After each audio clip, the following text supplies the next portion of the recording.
Find the next question. Find the equation of the circle centered at 1, -1 having radius 5. मतलब एक circle की वृत्त की समीकरण बतानी है जिसका केंद्र 1, -1 है और त्रिज्या 5 है। ठीक है जी, आपके पास एक सर्किल है, ये सर्किल है, इसका सेंटर दे रखा है। सेंटर जो है स्टूडेंट, इसको सी से डिनोट करो या ओ से, सी से ही करो क्योंकि वो तो ओरिजिन हो जाता है ना। सी से डिनोट करो तो इसका सेंटर है 1, -1। ठीक है जी, और जो इसकी त्रिज्या है, रेडियस है सी से लेकर पी तक की डिस्टेंस की, वो है आपकी 5। इस सर्किल की रेडियस दे रखी है और सेंटर दे रखा है, तो इस सर्किल की इक्वेशन बतानी है क्या होगी। तो अब क्या होगी, सर्किल की इक्वेशन आपको याद होनी चाहिए। जब रेडियस और देखो, जब किसी सर्किल का सेंटर दे रखा है h, k और रेडियस दे रखी है r, तो सर्किल की इक्वेशन होती है x माइनस एच का whole square plus y minus के का होल स्क्वायर बराबर आर स्क्वायर। ये आपको याद होना चाहिए भैया। जब देखो सर्किल की इक्वेशन दो तीन फॉर्म में होती है। एक होता है जब सेंटर और रेडियस दे रखा हो तो इस फॉर्म में। एक होता है general equation X square plus Y square plus 2gx plus 2fy plus c equal to 0। ये जनरल इक्वेशन होती है, यहाँ पे हम डिस्कस नहीं करेंगे। डिटेल लेक्चर सर्किल के नीचे डिस्क्रिप्शन में लिंक है, जाके देखिए, बड़ा मजा आएगा, सब कुछ समझ में आएगा सर्किल के बारे में। यहां पे हम इसकी बात करेंगे केवल। ठीक है, एक होता है जब डायमीटर दे रखे, सेंटर इस किनारे का और इस किनारे के निर्देशांक दे रखे होते, तो x minus x1 x minus x2 plus y minus y minus y equal to 0 करके होता है। ठीक है जी, तो कुल मिला के फिलहाल तो आप यहाँ पे कि जब सेंटर दे रखा हो h, के और त्रिज्या r दे रखी हो तो x माइनस h और k सेंटर के कोऑर्डिनेट है और r त्रिज्या है, x और y वेरिएबल फिक्स रहता है। ठीक है जी, तो यहां पे आप लिखेंगे जब आप इसको सॉल्व करेंगे कि वी नाउ दैट, हम मान के चलते कि आपको आता है। ठीक है जी, we now that equation of circle is, या फिर ये लिख सकते हैं सर्किल की इक्वेशन जब उसके सेंटर h, के और रेडियस r हो, तो equation of circle is x minus H का whole square plus y minus के का होल स्क्वायर बराबर आर स्क्वायर। ठीक है जी, equation number 1। Now put h, k is equal to 1, -1 and r is equal to 5 in equation 1। समीकरण 1 में h और k की जगह -1, -1 रखो, क्योंकि सेंटर आपको 1, -1 दे रखा, मतलब h की जगह 1, k की जगह -1 और r की जगह 5 रखो समीकरण 1 में। बस आंसर आ गया आपका। ठीक है जी, तो x माइनस h की जगह क्या रखेंगे, 1 रखेंगे, तो x माइनस 1 का square plus y minus k की जगह -1 रखेंगे। तो जब k की जगह -1 रखेंगे तो माइनस है ऑलरेडी, तो माइनस माइनस का मल्टीप्लाई प्लस होता है, तो प्लस का 1 हो जाएगा। इस चीज का ध्यान रखना, ये गलती आप लोग बहुत करते हैं। इस प्लस ये प्लस हो जाना है, ठीक है ना, इस चीज का ध्यान रखना। होल स्क्वायर तो है इज इक्वल टू आर का स्क्वायर मतलब 5 का स्क्वायर, बस आंसर हो गया।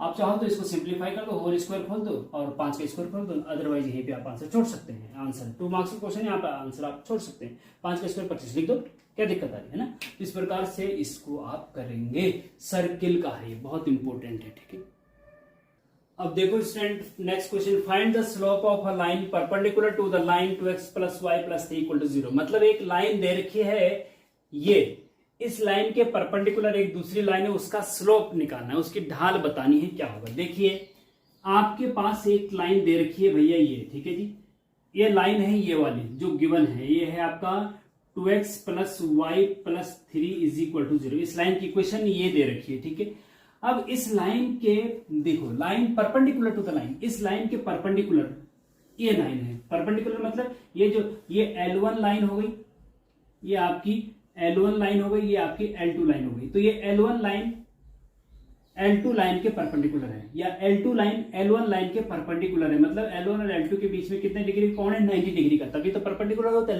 लंबवत है। ठीक है, तो इस लाइन का ये जो L2 लाइन, इस लाइन का स्लोप बताना है। तो मान लीजिए जो L1 लाइन है उसका स्लोप M1 है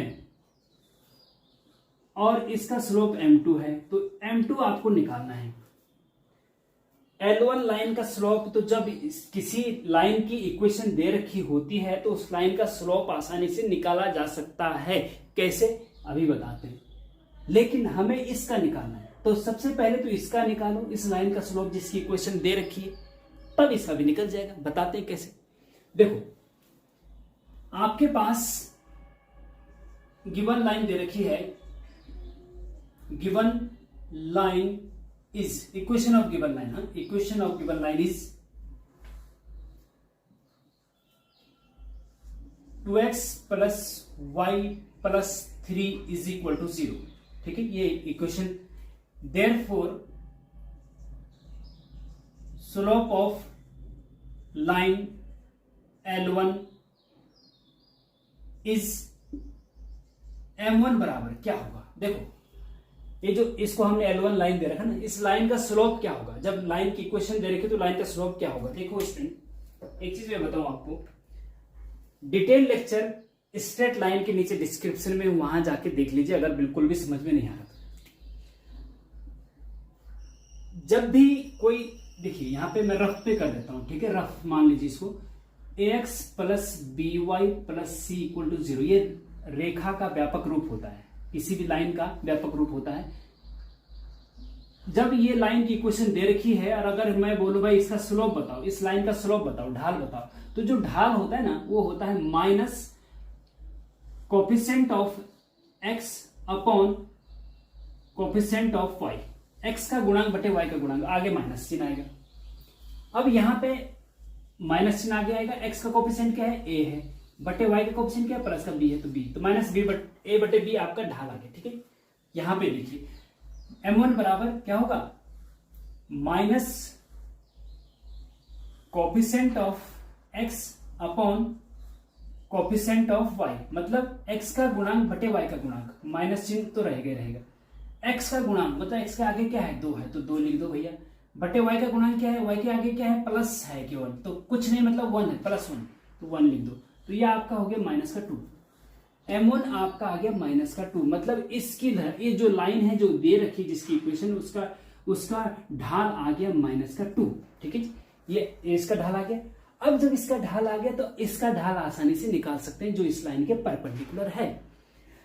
स्टूडेंट, जब दो लाइन एक दूसरे के परपेंडिकुलर होती हैं तो उनके ढालों के बीच में जो उनके स्लोप्स होते हैं उनका बीच में एक रिलेशन होता है, वो होता है m1 इंटू m2 बराबर -1। याद रखना इसको, बहुत इंपॉर्टेंट है। क्यों होता है, डिटेल लेक्चर नीचे डिस्क्रिप्शन में लिंक है, वहां जाके देख लीजिए।